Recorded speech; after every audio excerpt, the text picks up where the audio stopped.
Hey everyone, I thought I would come to you again and talk to you a little bit about Logic of English Lesson 2.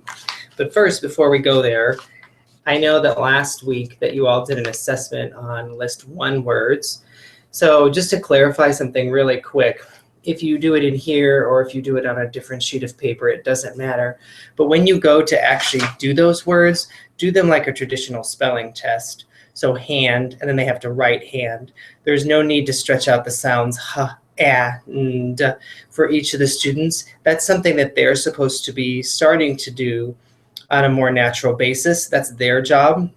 We do that on day 2 where we do the dictation, but you don't have to do that when you do the assessment, because by that point we would hope that they will have learned those words well enough that they can spell them on their own. So that's just a clarification. So for list 2 this week, we do have some new sounds. They always start day 1 with an introduction of new sounds. So let me go over them really quick so you just know them yourself. So this is your 2-letter k. So it's 2 letters that form together to make that k sound. I like to say this E-double-E always says E, but 2 E's together make that E sound. A little caution on this one, a lot of kids like to go nga, but there's actually no g sound in that at all. Think of the word sing and thing. It's like a so I put my teeth together like a smile and I should feel it in my nose and my throat. There's no g sound at all. The best way to do this is to give them a word and make them say it, and then they'll realize, oh, I don't say singa or thinga, it's just sing thing. This one has a voiced and an unvoiced pair. So as second graders, do second graders care about that? Do we need to have them know that? Probably not, but they should know that it can go. That's your common sound, right? You stick out your tongue. The second sound, you feel it here and all over your lips too. It's th. Now that's actually important for later when we talk about reasons why there's a silent final E. So it is a good idea to teach that it makes 2 slightly different sounds. The first is like thin. The second one is th, like this. Does that make sense? Th. My mouth placement is the exact same, just the one is more of a voiced sound. There's also a couple of spelling rules this week. This is rule 26, that 2-letter CK is used only after a single vowel, which says it's short sound. We'll talk about that in a minute. This one is Z never S spells Z at the beginning of a base word or any word.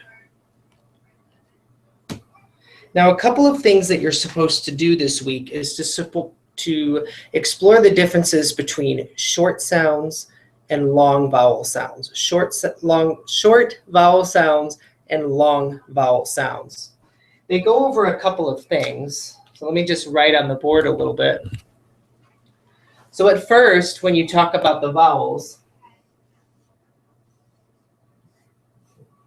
and let me just quick write each of these. Okay, A, E, I, O. Oops, sorry, I forgot O. Okay, when we have a short vowel, they talk about that the short vowel in dictionaries, encyclopedias, and things, that there's this little symbol, and they call it a brev, and it looks like a smiley face. Okay? What I like to tell the kids is that when my mouth is making those short vowel sounds, which is the first vowel sound, it comes up like a smile, like this. So bat, bet, bit, but, and got.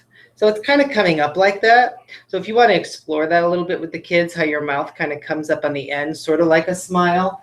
And this is called a brev. You don't have to tell them that that's what that's called, but they need to know that there is a difference in how we mark a short vowel versus a long vowel. Now, when it gets to your long vowels, I'll just write a couple of words here.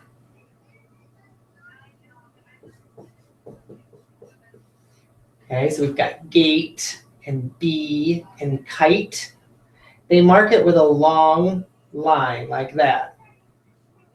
And again, I tell the kids that your mouth goes in a line sort of when you make those long vowel sounds. A, E, I, O, not really with O, U. It's more the A, E, and the I that you really notice that much of a difference.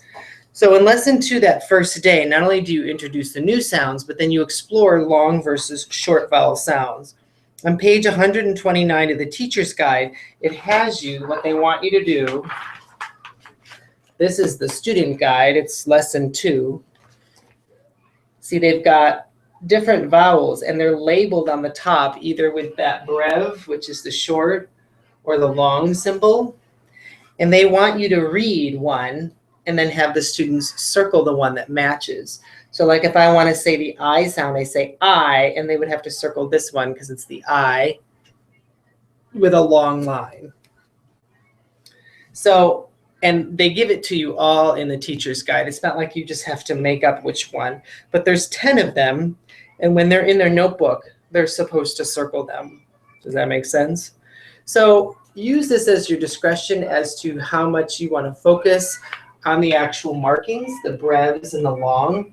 Later on, when we get to some of our day 2s and we have words where there is a long vowel sound, they want you to mark it with a line over the top, which I actually think is a good idea because it gives the students the clue that that's making its long vowel sound.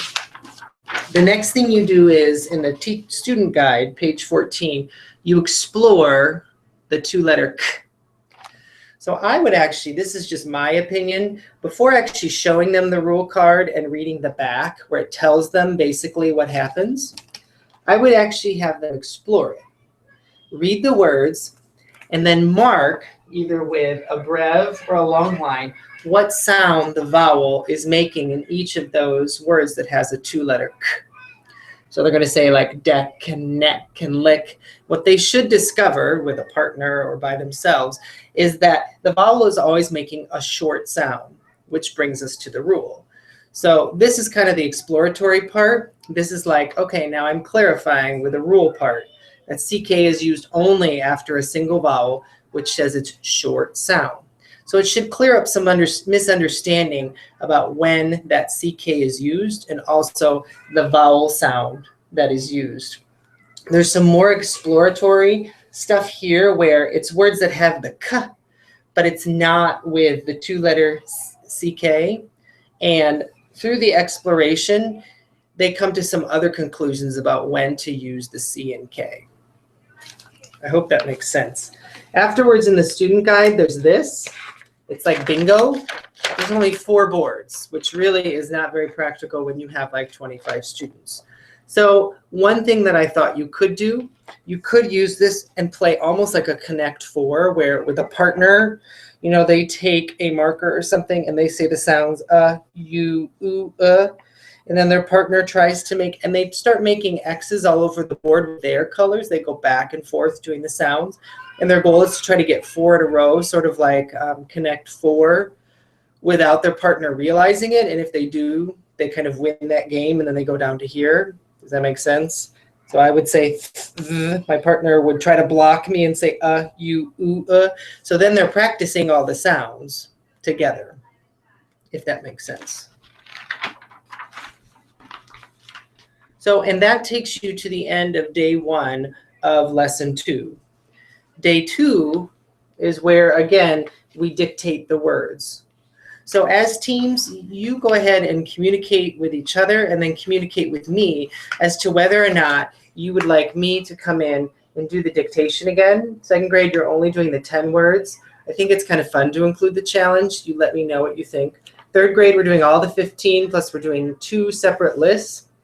So if it helps, I could video myself doing the dictation for you. You could play it for your students, I guess. You could play it for your students and have them follow along. It's just nice to have a live person, but if you wanted to do that, then you could pause the video multiple times. My eventual goal is for you all to do the dictation eventually, of course, but I'm more than happy to kind of work together with you. So if you want me to do this again, that's totally fine. It's just tricky figuring out timing 2nd grade. Or we could do something like I do 5, you do 5.